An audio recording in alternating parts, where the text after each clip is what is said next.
It is 11:30 at night. You have work tomorrow. You need to sleep. And your mind? It has other plans. The conversation from this afternoon. Replaying. The decision you need to make. Cycling.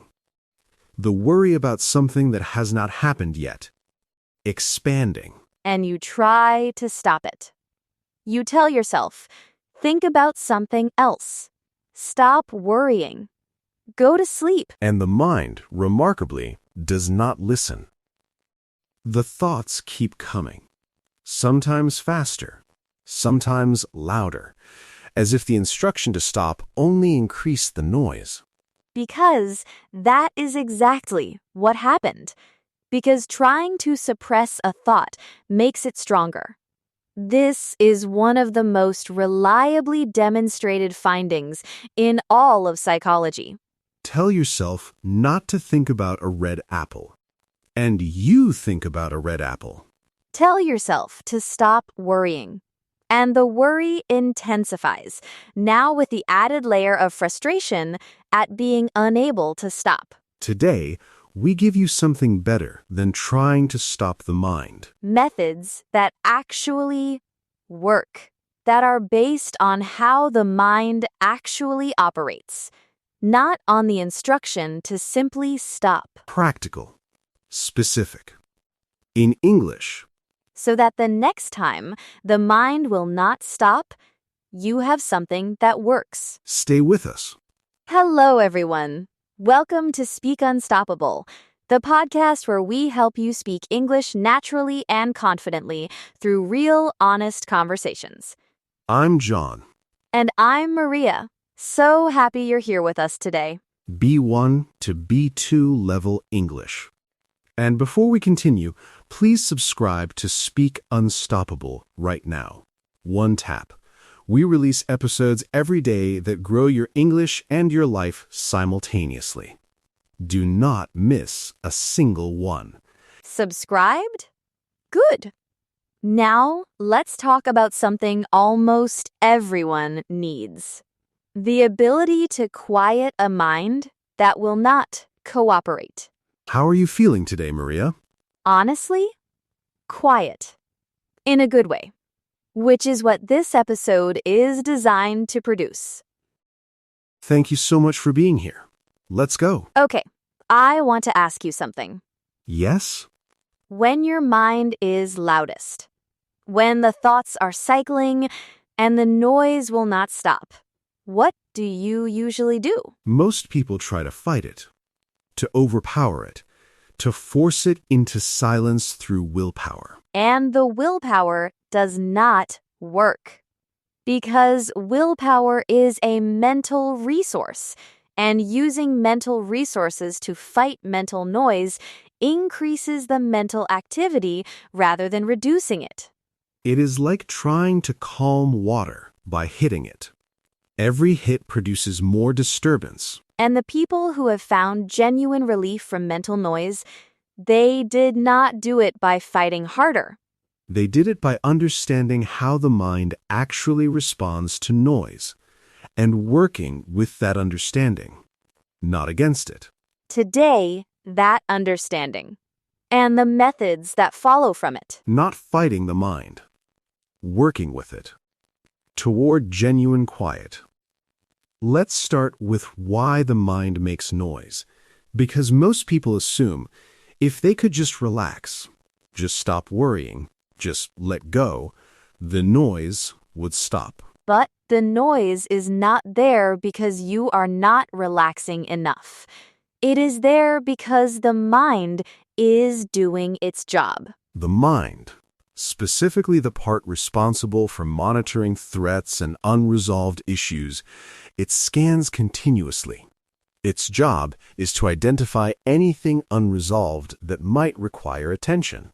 And when it finds something, an unresolved decision, an upcoming threat, an unprocessed emotion, an unclear situation, it flags it. And the flagging feels like noise, like intrusive thoughts, like the cycling that will not stop. But it is not malfunction. It is the monitoring system working exactly as designed. The problem is not that the system is active.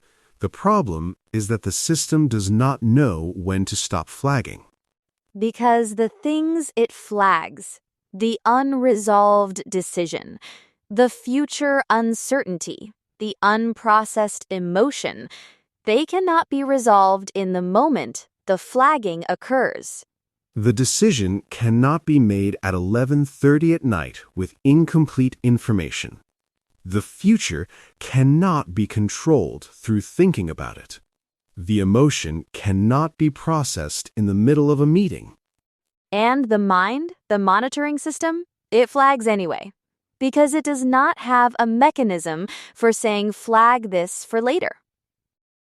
So it flags now, repeatedly, until the situation is resolved, or until something interrupts the flagging.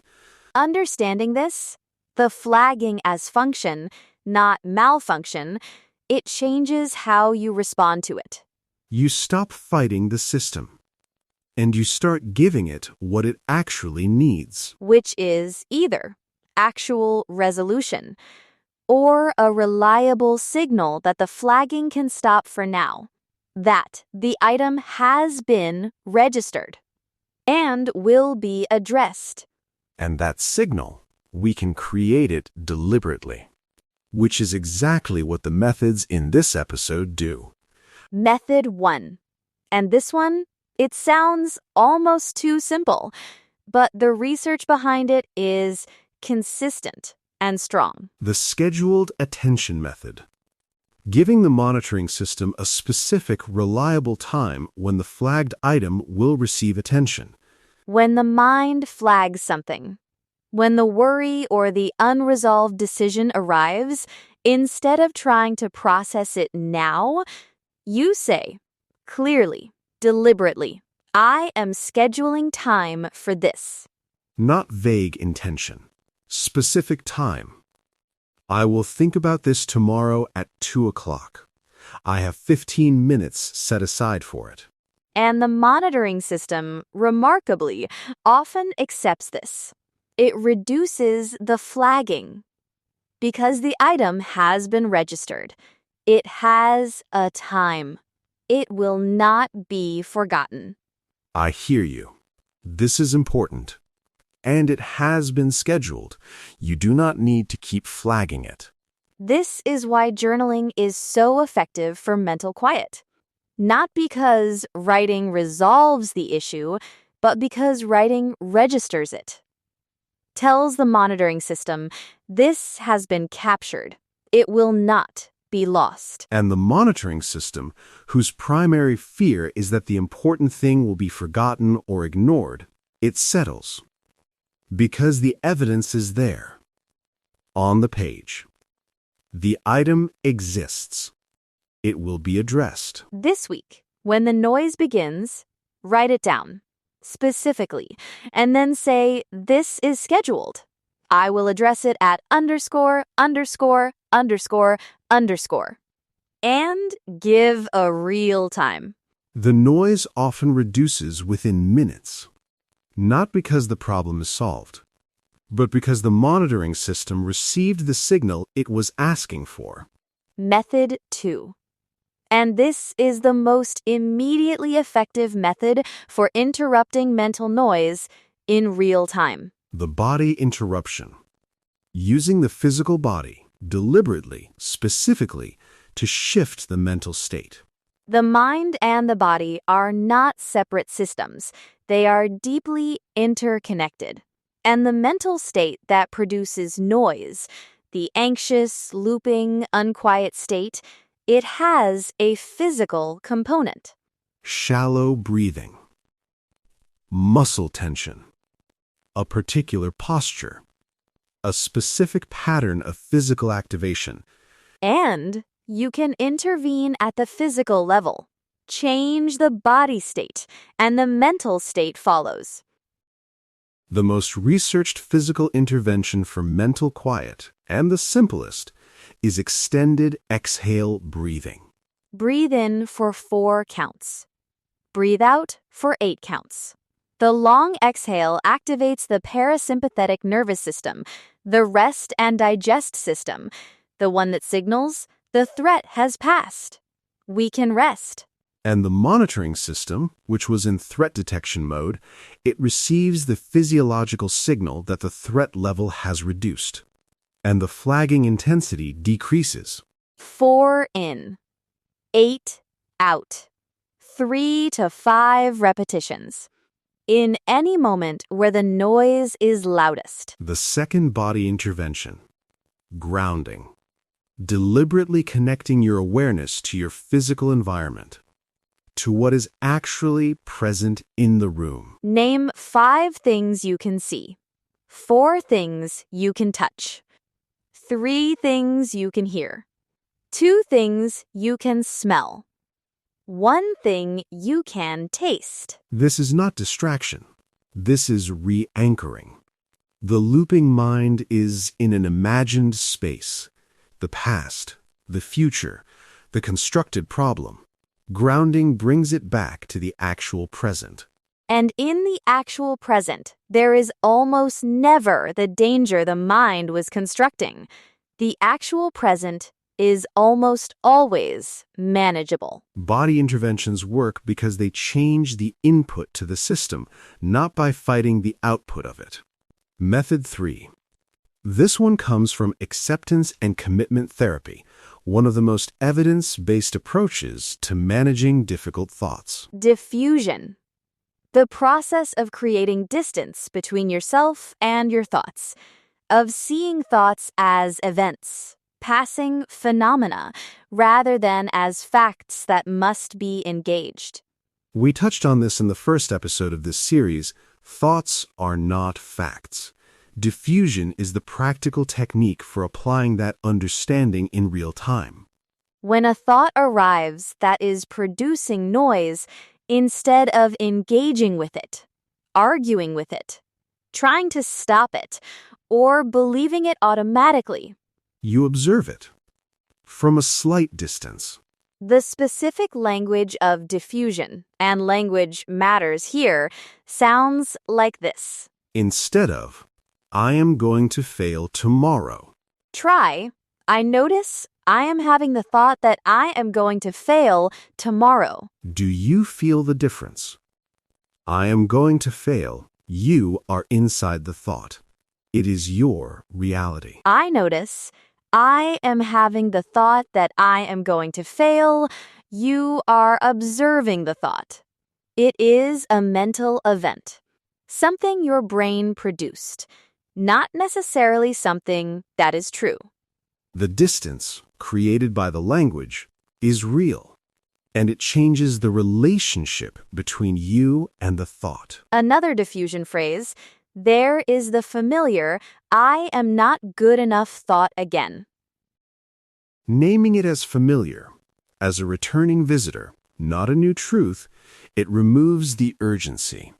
The thought is recognized as a pattern, not a fresh piece of evidence. And patterns, once named, lose much of their power to disturb. Practice diffusion language. In the moments when thoughts are loudest, I notice I am having the thought that, and then observe the thought from a slight distance. Method 4. And this one, it is specifically for the unprocessed emotions that create mental noise.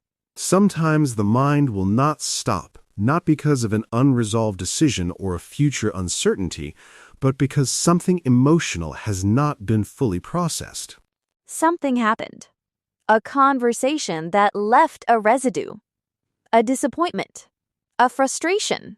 An interaction that produced a feeling that has not been fully felt and therefore has not been fully released. And the mind, the monitoring system, it keeps flagging it. Because it is incomplete. Because the emotion was noted, but not processed. And the noise will not stop until the processing happens. The processing window is a specific, bounded, intentional time for processing. Not all day. Not open-ended rumination. A specific window. 15 minutes. During the window, you allow the emotion fully. You do not try to resolve it. You do not try to make sense of it. You simply allow yourself to feel what you have been half feeling. And emotions that are allowed, genuinely, fully, they pass. Not immediately, but within the window, something shifts. The edge of the feeling softens. The monitoring system receives the signal that the emotional content has been acknowledged. And the flagging reduces. Because the item has not just been registered, it has been attended to, which is what the system was asking for. The processing window is not rumination. Rumination returns to the same material without feeling it, just thinking about it. The processing window allows the feeling without constructing more thought around it. Feel it, not think about it. There is a profound difference, and only one of them resolves the emotional flagging. Real English phrases. For the moments when quiet is needed, and for talking about this with others. My mind is running and I need to give it a specific time to address this, otherwise it won't stop. I'm going to do the extended exhale breathing. It actually works. I notice I'm having the thought that underscore, underscore, underscore, underscore. I don't need to act on it right now. There is the familiar underscore, underscore, underscore thought again. I recognize it. I don't need to follow it.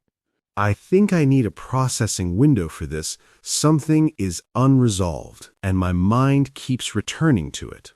I'm grounding. 5 things I can see. It brings me back to what's actually here. These phrases, used in real moments, they give you language for what your mind is doing. And language, as we have explored across this series, creates distance. And distance creates choice. Can I say something about what genuine mental quiet actually is? Please. It is not the absence of thought. Minds produce thoughts. That is what they do. Expecting the absence of thought is like expecting the absence of heartbeat. It is not the goal. The goal is a different relationship with the thoughts. One where they arise and pass without commanding your full attention and energy. Where the monitoring system can flag, and you can register the flag without being consumed by it. Where you can be present in your life. In this conversation, this moment, this experience, while the mind does its monitoring work in the background. And this quality of presence, it is not something you achieve permanently through a single technique. It is something you practice repeatedly with the methods that work for you. And for English learners, this quality of presence is one of the most important things you can bring to your English practice. When the mind is quiet enough to be present, you hear more, you absorb more, you produce more naturally.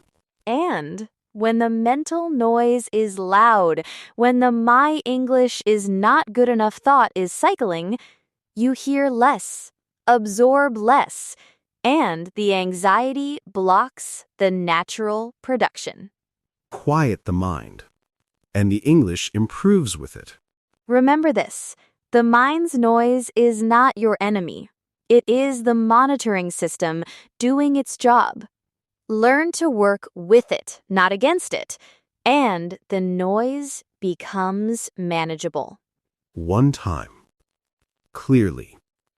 The mind's noise is not your enemy. Learn to work with it, not against it. Word tour time. Word 1. Suppress. To forcibly hold something down, prevent it from expressing itself. Example 1. Trying to suppress anxious thoughts makes them stronger. The research on this is consistent and clear. Example 2. Don't suppress English anxiety. Name it. Diffuse it. I notice I'm having the thought that I will make a mistake. Then attempt anyway. Word 2. Parasympathetic. Relating to the part of the nervous system that promotes rest, relaxation, and recovery. The opposite of the stress response. Example 1. Extended exhale breathing activates the parasympathetic system, signaling to the body and mind that the immediate threat has passed.